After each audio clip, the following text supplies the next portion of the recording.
As an aside, by the way, the fellow we talked about in the last interview, Vince Palomaro, Yeah. you've seen his letter to the about your book? I've not read it, no. I'm sure you probably know that he said that Mrs. Kennedy and Me is highly recommended to everyone for its honesty and rich body of truth. He actually fully endorsed your book, even though he's been critical of. Well, I'll accept his Are endorsement. you worried that he's being? Well, maybe he has some secret agenda. I don't know, but I accept his praise. Thank you. In your book,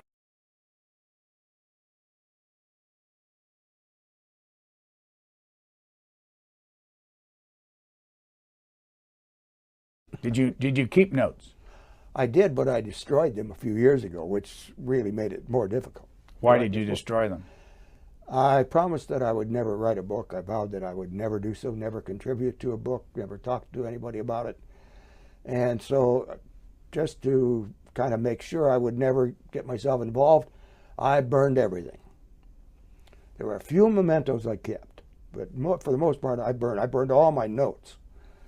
And now when the opportunity presented itself and I decided to do it, I had to go back and talk to other agents who I worked with who still have some notes, and to check everything through newspaper archives for dates and times and places to make sure I was accurate. And so it was very tedious to go through this and write the book. Do you remember the year you burned your notes? This is 2012. It was after maybe 2005, something like that. So what changed?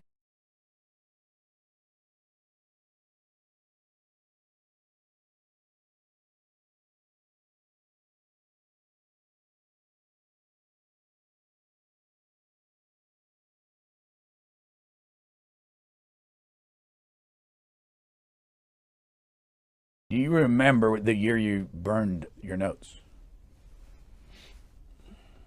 This is 2012. It was after maybe 2005, something like that. So what changed? Maybe 2005, something like that.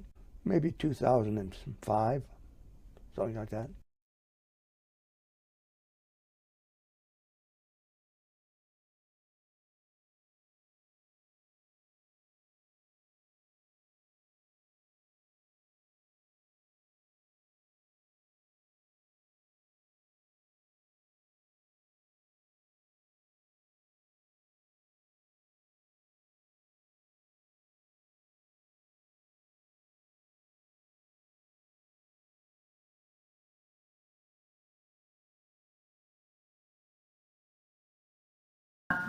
Jerry and I talked about this a lot because I read something or read reports and I say, Jerry, this contradicts what you're telling me or what Clint is telling me. And I came to realize that these were the guys that were there. And their memories are so vivid and so clear. And as I would talk to other agents, they would corroborate the stories. And I realized that this is the truth. And the other people that are writing these other reports and all these researchers that have studied this endlessly, they weren't there. And, you know, so you can take some of what is written, but what I believe is what these men have told me to be true.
The most painful theories point fingers at the agents themselves.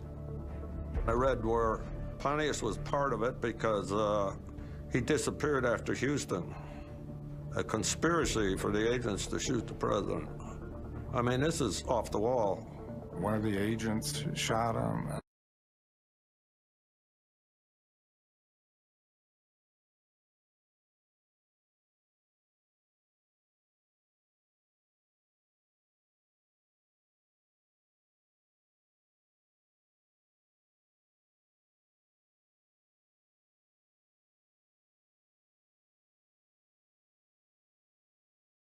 Really thick on certain parts.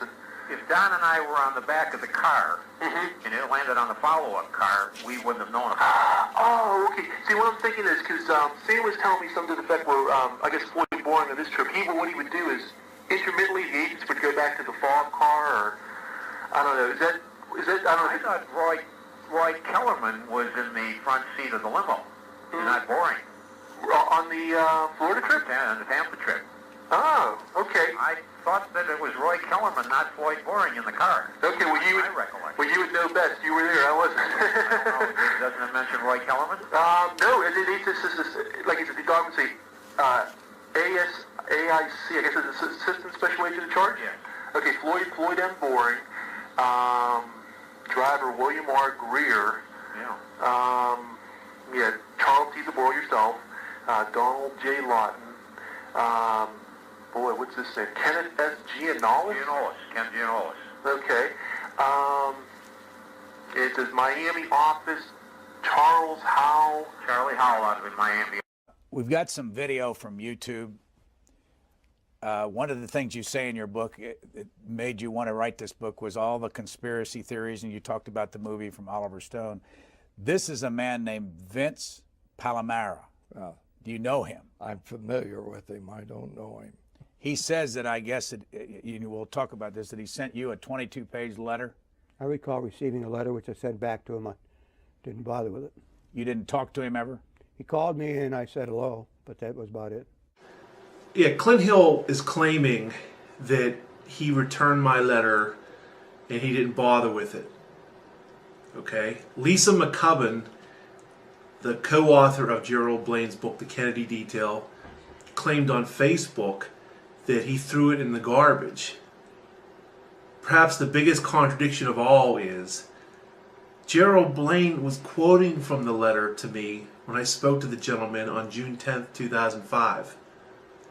So we got three different stories.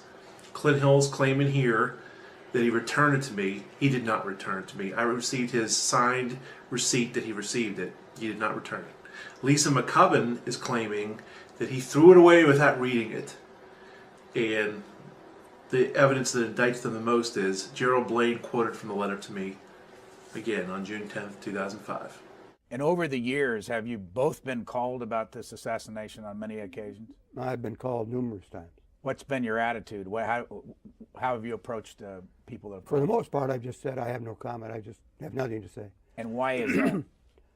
Well, most of it's from people who are writing conspiracy theory books that don't make any sense to me. So if they're not going to deal in fact, then I don't want anything to do with it.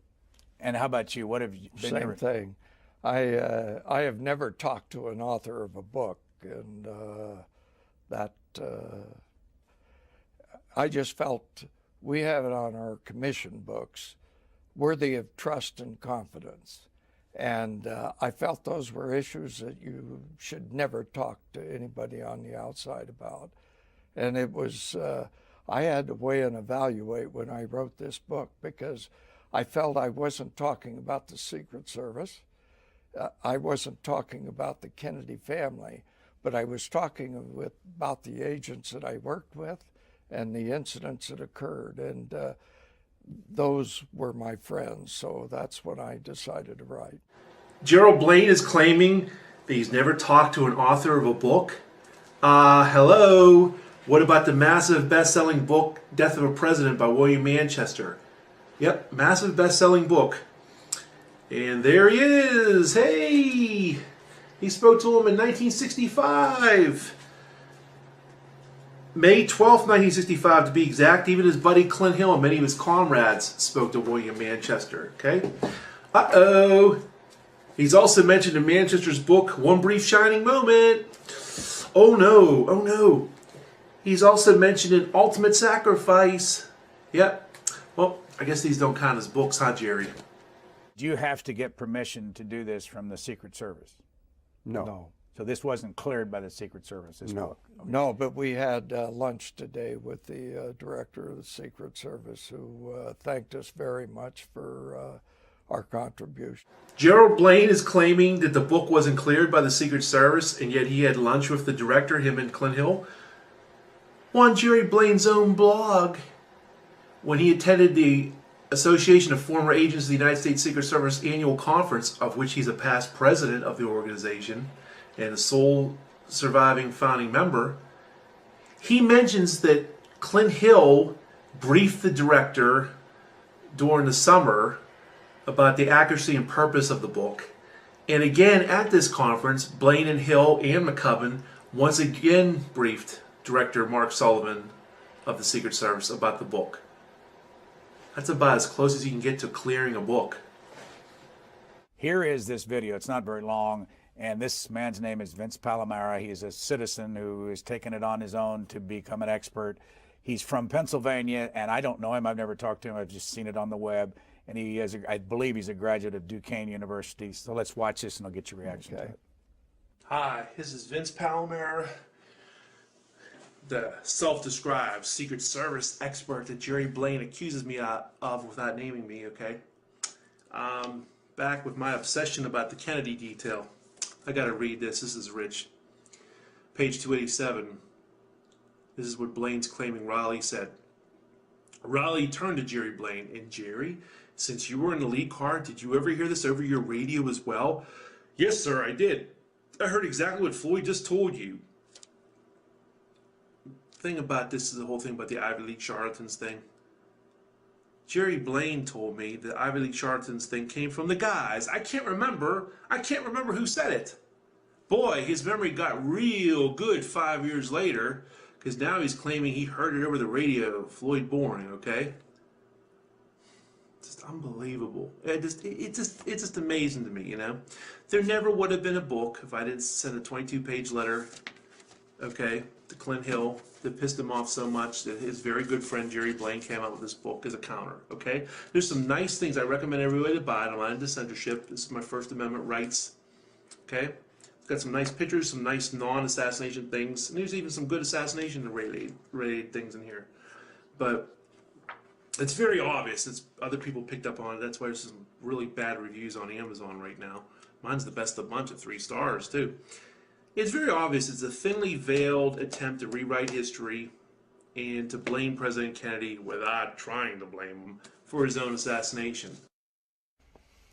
First of all, his is not the best of the reviews. There are 7 with 5 stars, just in case for the record, that I saw today when I looked on Amazon. What's your reaction? Could you hear? Well, he wrote an assessment of the book about the first time about 5 weeks before it was released. The second time on Amazon.com, he and 4 of his friends or 4 of his aliases put a statement on assessing the book a 1, a 2, and a 3. My assessment of Mr. Palomara is that he called probably all of the agents, and what agent who answers a phone is going to answer a question, was President Kennedy easy to protect? Well, probably he was too easy to protect because he was assassinated. But the fact that the agents aren't going to tell him anything, and he alludes to the fact that when I wrote the book, most of these people were dead. Well, I worked with these people. I knew them like brothers, and I knew exactly what was going on.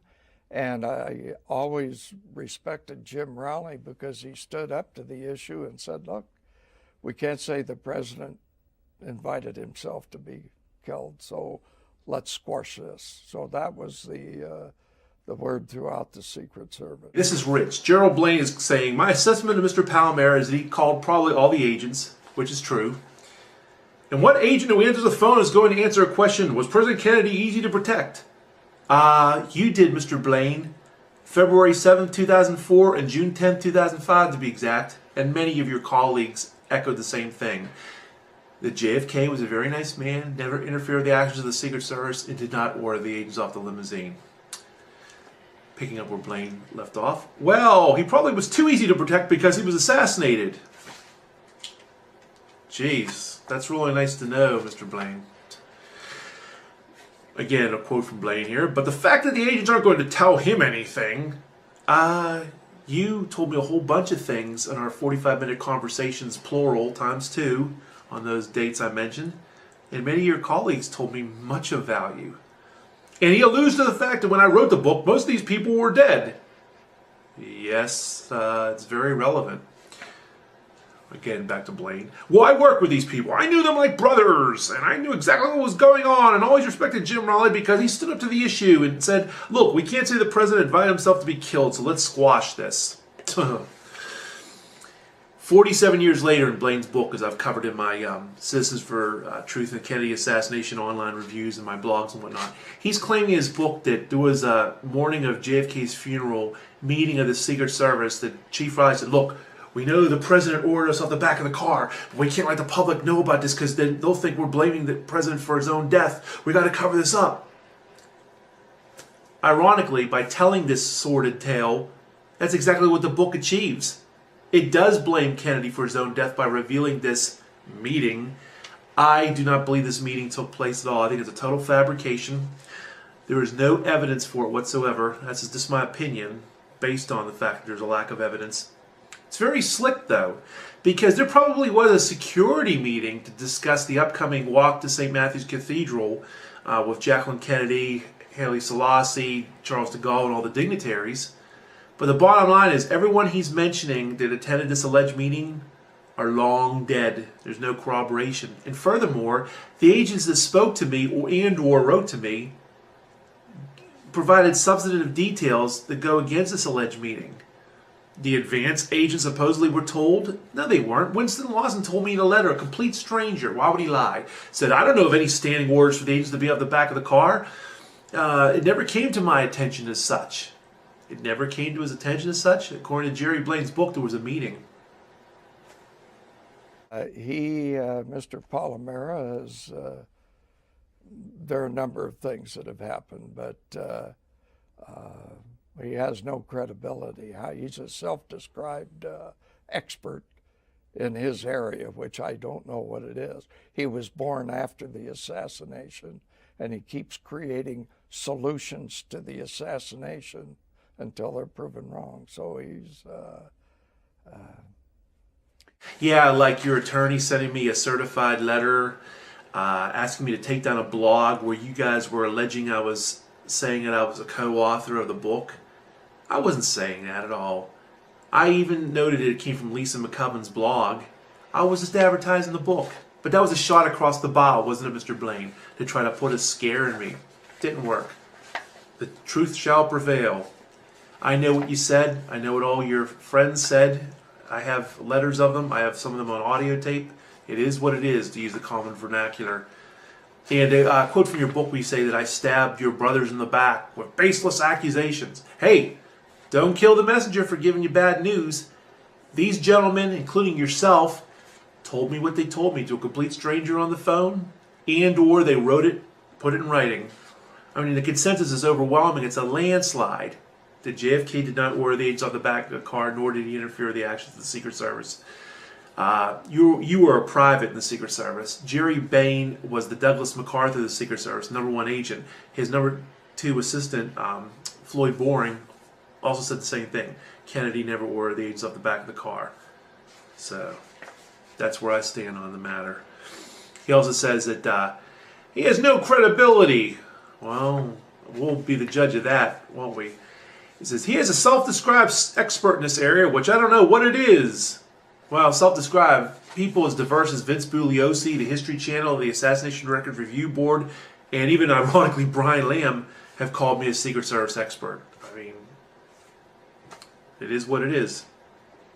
He was born after the assassination.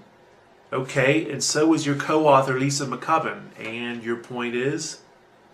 He alleges that because he sent me a letter, 22 pages in length apparently, and that I discussed that with Jerry. I forgot that I ever got a 22-page letter from this particular individual until I heard him say it on TV. And I never discussed it with Jerry or anybody else because it wasn't important to me. And insofar as him being an expert, I don't know where the expert part came from. I spent a long time in the Secret Service in protection, and I'm not an expert, but apparently he became an expert somewhere up in Pennsylvania. I don't know where. Okay, Mr. Hill, here we go again. You say, he, meaning myself, alleges because he sent me a letter 22 pages in length, apparently. Mr. Hill. Here's your signed receipt, okay? Here it is, June 2005. Yep, you received the letter all right. Another reason why I know you received the letter is when I phoned you a couple days later, you were irate as soon as you found out it was me calling you. And I asked you about the letter, and you said, about what?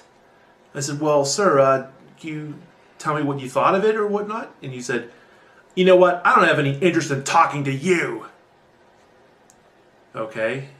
And what is the smoking gun, pardon the pun to this, is a couple days later, I talked to Jerry Blaine, and out of nowhere he mentions the deep friendship he had with you, the fact he just attended your son's wedding, and you guys knew each other since the late 50s when you served in the Denver field office. But the clincher was, out of nowhere, Mr. Blaine goes, hey, don't be too hard on Emory Roberts. He was a double, even a triple checker. He probably took Jack Reddy's life into consideration. That was directly from my letter. So again, when Lisa McCubbin said you threw the letter in the garbage without reading it, and you're saying here that you returned the letter to me and you never read it. Okay, the letter was not returned, and here's the signed receipt you received it, and your angry response to my phone call says it all. And the clincher is when Jerry Blaine quoted from the letter, the party's over. And that's exactly when Jerry Blaine started to write this book. Okay, and I was mentioned before about a shot across the bow. Yep, here it is from Jerry Blaine's attorney a little over a year ago. Hey! I am the attorney for Gerald S. Blaine. On November 21st, 2009, you copied the blog announcement by Lisa McCubbin, who is working with Jerry on his book, The Kennedy Detail, and republished it, stating, a collaboration between former JFK Secret Service agent Gerald S. Blaine and myself, thus making it appear that you, rather than Lisa McCubbin, are collaborating with Jerry on the book. Although the constitutional right of freedom of speech gives substantial freedom, it does not allow for misrepresentation, such as you have done. Therefore, I am asking you immediately remove this erroneous information, and further, that you correct this erroneous information, stating that you are not and will not be connected to the book. I wrote back to them, I took down the blog, but I just amped everything up. This is ridiculous. And I won't be connected to the book. Hey, you guys are just talking about me on C-SPAN. I'm in a review from the Vancouver Sun about the book, but more importantly, I'm on pages 359 and 360 of your book. Yeah, I'm not connected to the book, huh? If you refuse to do this, I have been advised to consider action against you to obtain a court order directing you to cease and desist your wrongful activities. Oh, brother, for a blog. Jeez. In addition, Jerry and Lisa have rights as authors and copyright holders, which are valuable. Your activities will adversely affect these rights and cause them significant financial harm. Your book's a New York Times bestseller, Simon & Schuster, $28 a pop, not including shipping and handling and tax and so forth. You guys have made a killing on the book. I think the coast is clear now. I think we can worry about the significant financial harm of my information. If that occurs, they will take appropriate action against you to recover their losses. The truth hurts, doesn't it? Darn, if only all you guys didn't tell me that JFK was a very nice man, never interfered with their actions at all, and didn't order you guys off the back of the car. Yeah, Mr. Blaine, jeez. When I asked you about the Ivy League charlatan remark, where it came from, you told me on June 10th, it came from the guys. I can't remember who said it. I can't remember. Glad to hear your memory got real better, a lot better 5 years later, because now you're saying you heard it loud and clear on your walkie-talkie. Mr. Blaine, it's very obvious your book and the documentary are a reaction to my research. Other people have noticed it too. And specifically my letter to Clint Hill, the one he signed for. Because it looks pretty bad, doesn't it? It looks pretty bad. Yep. All these gentlemen, including yourself, are telling me that Kennedy never ordered him off the car. Why weren't they there? And this thing about the freeway, they were going too fast, that's bunk. Because there's many trips where the agents were on the back of the car at very fast speeds. No, won't wash.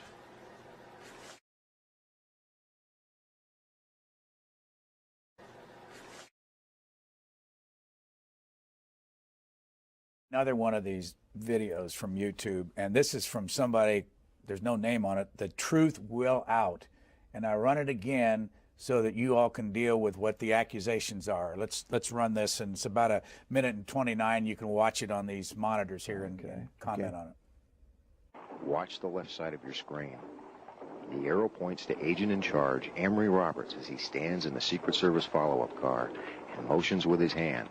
What he is doing is calling away the president's two most important bodyguards, the bodyguards whose job was to protect the president's back by riding on the bumper of the limousine throughout the motorcade.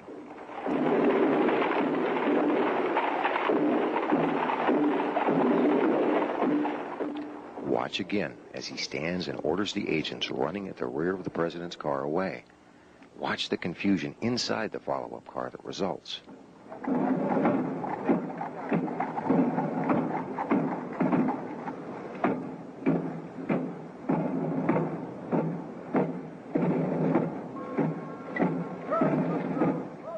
Now watch the right side of your screen. The arrow points to one of two agents whose job was to hop aboard the bumper and act as human shields. He's obviously perplexed. Watch as he shrugs his shoulders 3 times in dismay, each shrug more dramatic than the last.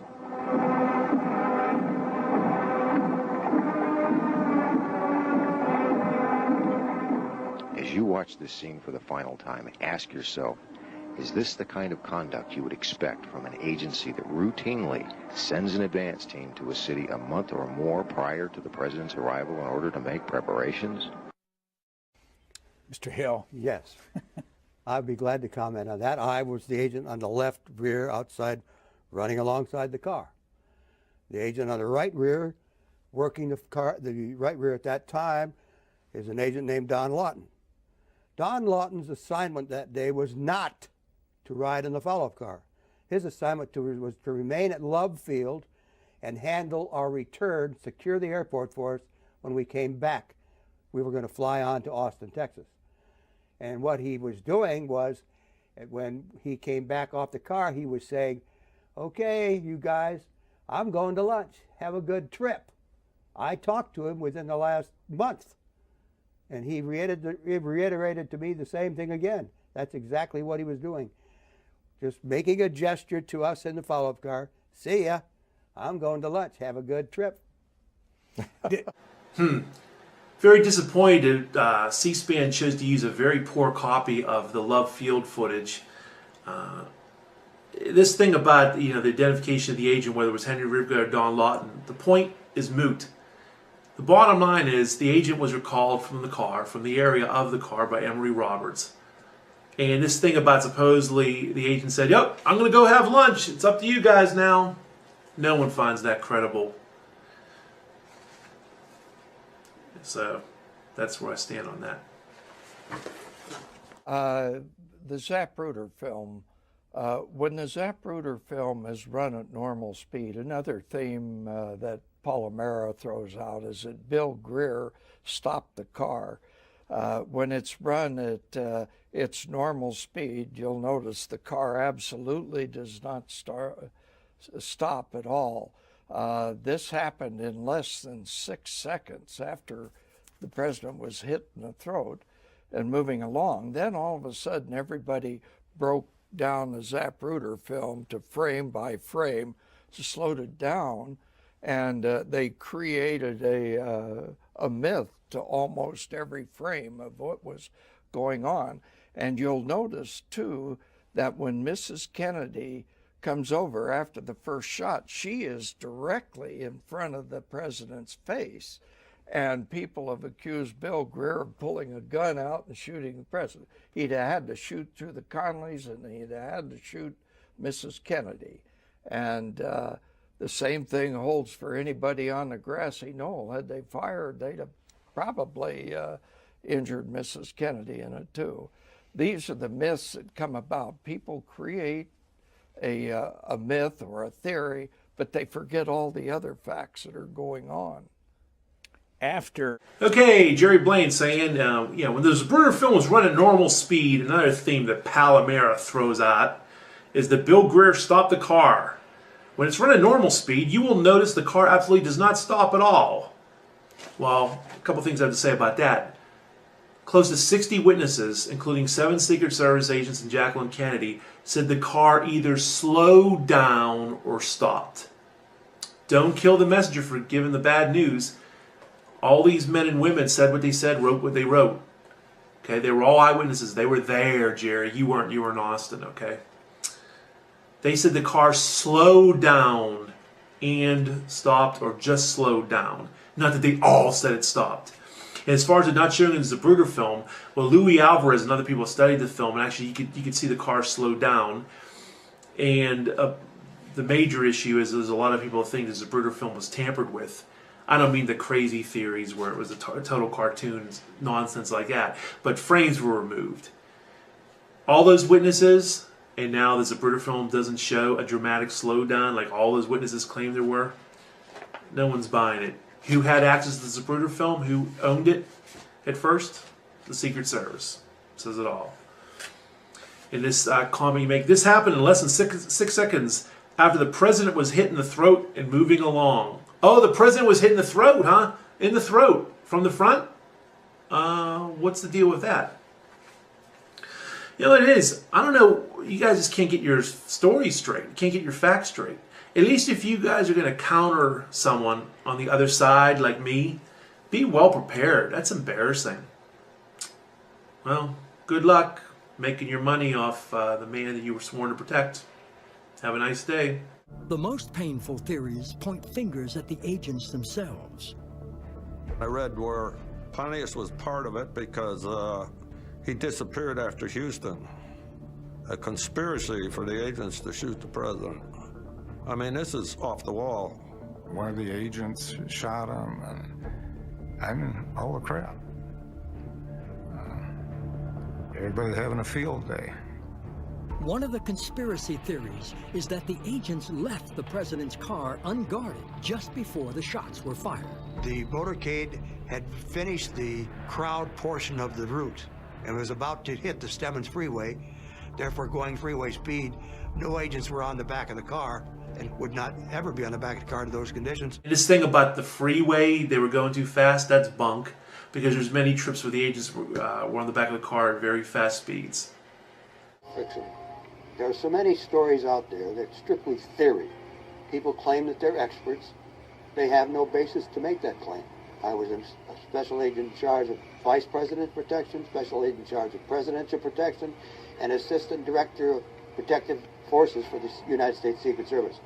I'm not an expert, but apparently some of these people out there who write these books and concoct these theories are experts. People as diverse as Vince Bugliosi, the History Channel, the Assassination Records Review Board, and even ironically Brian Lamb have called me a Secret Service expert. I mean, it is what it is.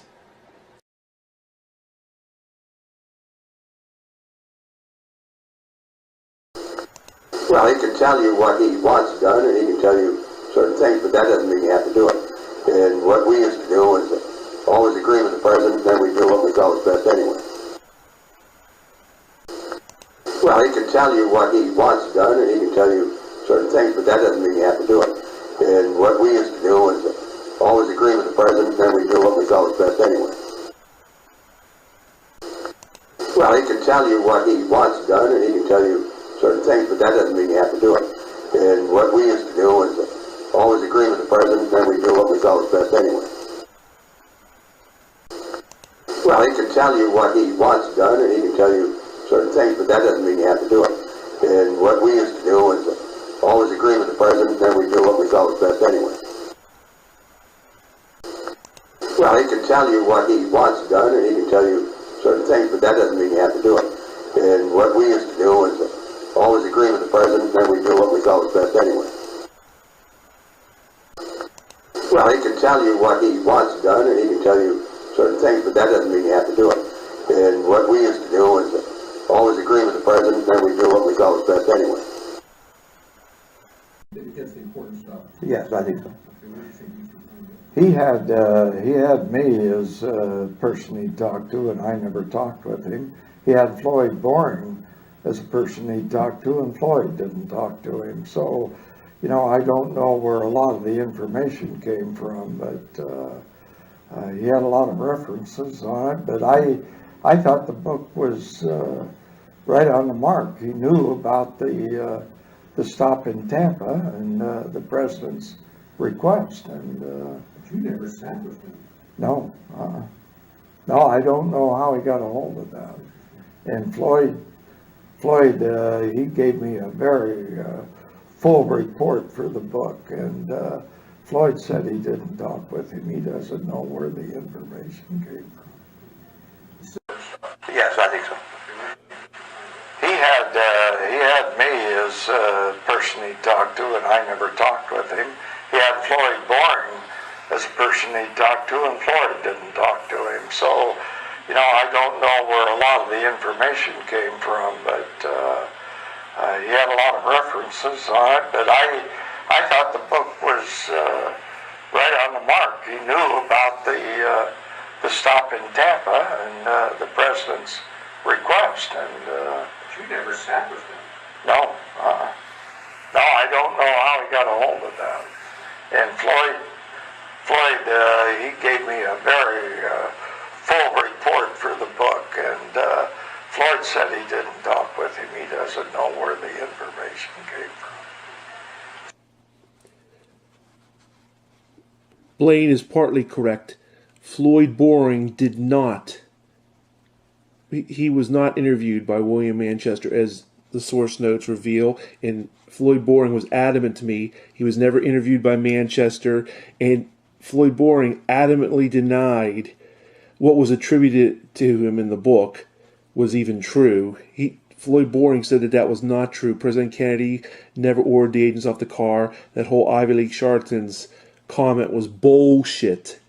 And what other bullshit is, Gerald Blaine was interviewed for this book. He's lying now. Gerald S. Blaine was interviewed. He admitted to me in 2005 he was interviewed for the book. I wonder why he's denying it now. Could it be because he is the originator of the JFK ordered us off the back of the car Ivy League charlatans bullshit? Could be. Two crucial decisions are made that affect the president's security. It had been raining in Texas, and they chose to remove the bubble from the president's car. Previous to that, they had the bubble on the car, but it was a very bright, sunny day. In all due respect to the Newmans, good people who believe shots came from the front, directly behind them on the grassy knoll. The they Bill Newman is referring to, they were the Secret Service. This was a Secret Service decision, as Agent Sam Kinney told me. The president is also keen to give the crowds the best view possible, so asks the Secret Service agents not to stand on the back of the car. Basically, he didn't want to look like he was overprotected. So we had a shortage of agents, and then he emphasized that he didn't want agents on the back of the car. This is total bull. Gerald Blaine spotting this total mythology, this total false crap. There's no other way to put it. Not only did Gerald Blaine told me twice in 2004 and 2005 that President Kennedy never interfered with their actions at all, many of his colleagues, including several way above him in rank, the number 1 agent, Gerald Bain, the number 2 agent, Floyd Boring, one of the 3 shift leaders, Art Godfrey, dozens of others, and several important White House aides, including Dave Powers, all told me that President Kennedy did not order the agents off the back of the car.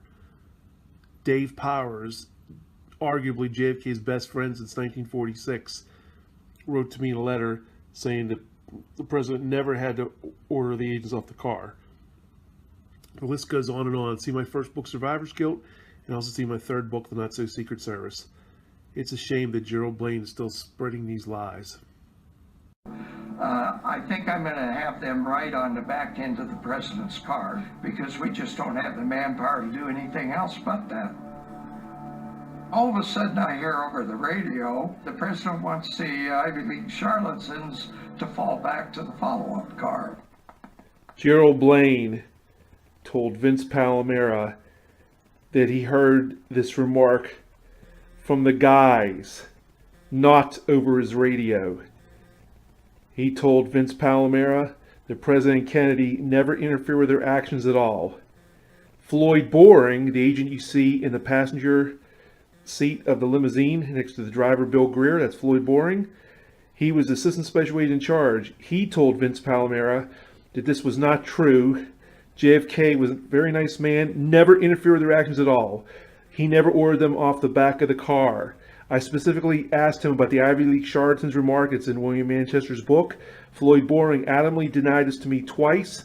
He also sent me a letter saying that President Kennedy was very cooperative. The same thing he told the JFK Library in 1976. Don Lawton, the agent you're seeing about to get on the back of the car there, told me that, who knows, you can hindsight yourself to death. If they would have left guys in the back of the car, Special Agent in Charge Jerry Bain and a slew of other agents told me that President Kennedy never ordered the agents off the back of the car. Gerald Blaine, author of the Kennedy Detail, told me the same thing until he realized, uh-oh, we got to cover our behinds. And he politely told everybody, we're starting the campaign now, and the people are my asset. Said I couldn't get elected dog catcher. Blaine took that from Floyd Boring's JFK Library oral history in a different context that was not related to the agents being on the back of the car, which is totally untrue. See the gentleman next to JFK there? That is Congressman Sam Gibbons. He told me the agents were on the back of the car the entire time. He heard no presidential order to remove the agents from the back of the car. President Kennedy had back braces and a very bad back. He couldn't have turned around to see the agents. He wouldn't have cared one way or the other. And the agents were actually back far enough, they weren't an issue anyway. If I didn't get out and greet the public, we all of a sudden understood, but it left a firm command to stay off the back of the car. That left a firm command to stay off the back of the car? Bull. Again, Gerald Blaine in 2004 told me that President Kennedy never interfered with their actions. In 2005, when I told him, where did the Ivy League charlatans comment come from? He said, it came from the guys. I can't remember who told me. I can't remember. Now he's saying he heard loud and clear over his walkie-talkie. Yet Floyd Boring told me it's not true. Gerald Blaine was interviewed by William Manchester, something he is now denying. I feel strongly that Gerald Blaine is the source. It's in Manchester's book of this Ivy League charlatans mythology. President Kennedy never ordered the agents off the back of the car. It was a lot of long days.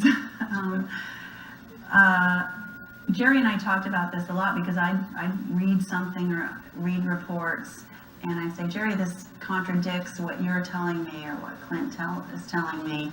And I came to realize that these were the guys that were there. And their memories are so vivid and so clear. And as I would talk to other agents, they would corroborate the stories.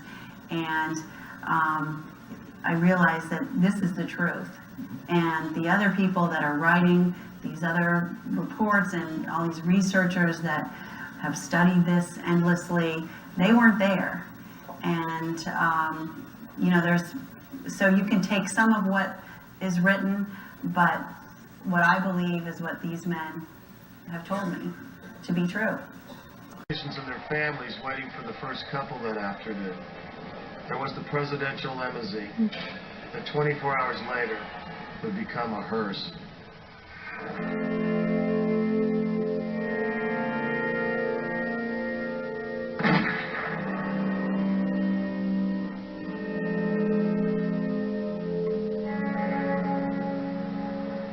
This is the car in which President John F. Kennedy was assassinated in Dallas on November 22nd, 1963. It's important to preserve this presidential limousine because history happened in this backseat. This limo was equipped with two different removable tops. One was a solid black steel, and the other was transparent plastic. And these different roofs were put together in separate sections, so you could put them on the car if you needed to protect the president from inclement weather. The SS-100X always had a Secret Service driver and then a Secret Service agent in the passenger seat, in the front seat. The car itself had handholds on the trunk for the agents like myself to grab onto, to hold onto if we were on the rear of the car, and platforms built into the side of the car and the rear of the car, so that we could stand there in parade situations if necessary.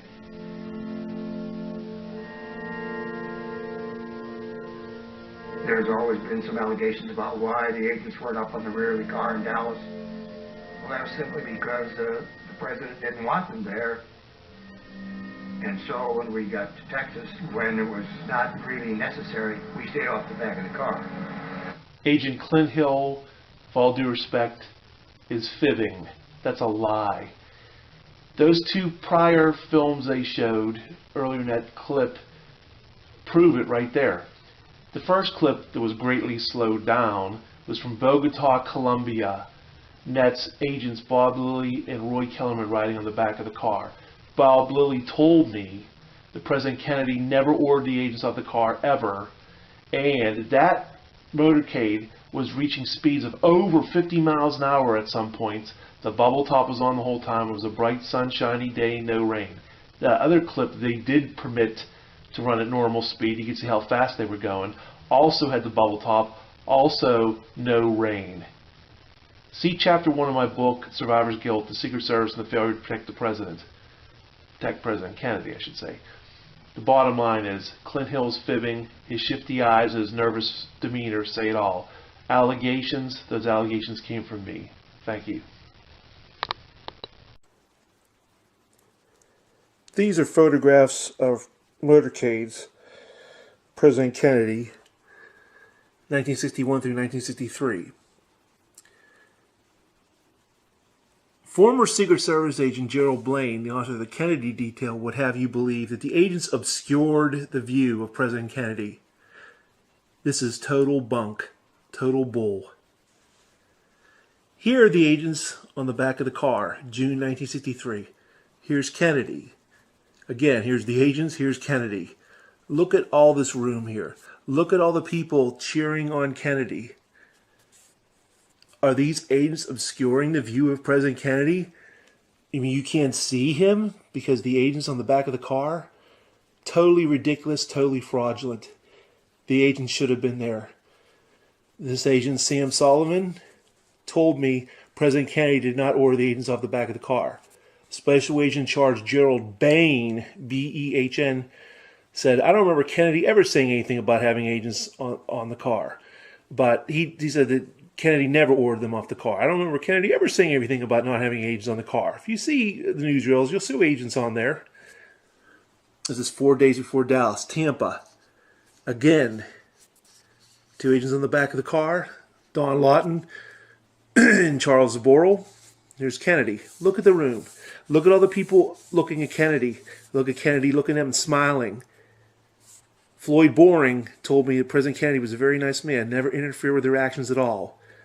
Totally denied the story in William Manchester's book, Death of a President, about that Ivy League charlatan's comment attributed to Boring. Boring said that was not true. He was not interviewed by William Manchester, which is also confirmed by William Manchester's notes.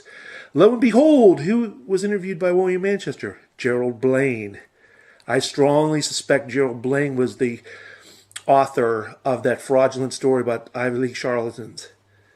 Gerald Blaine is now denying he was interviewed by Gerald Blaine, but Gerald Blaine was interviewed by William Manchester. Sorry about that. Gerald Blaine was interviewed by William Manchester. Manchester's source notes confirm that. But again, the central point is, look, here's the agents, here's Kennedy. Here's the agents, here's Kennedy.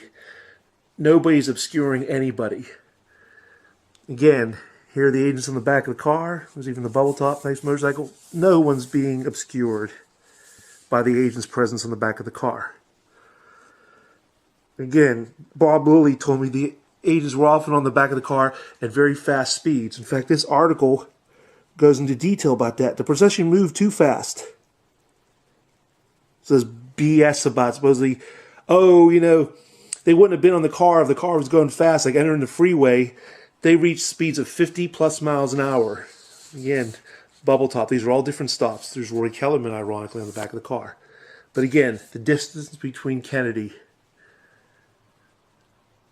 Do not believe Gerald Blaine.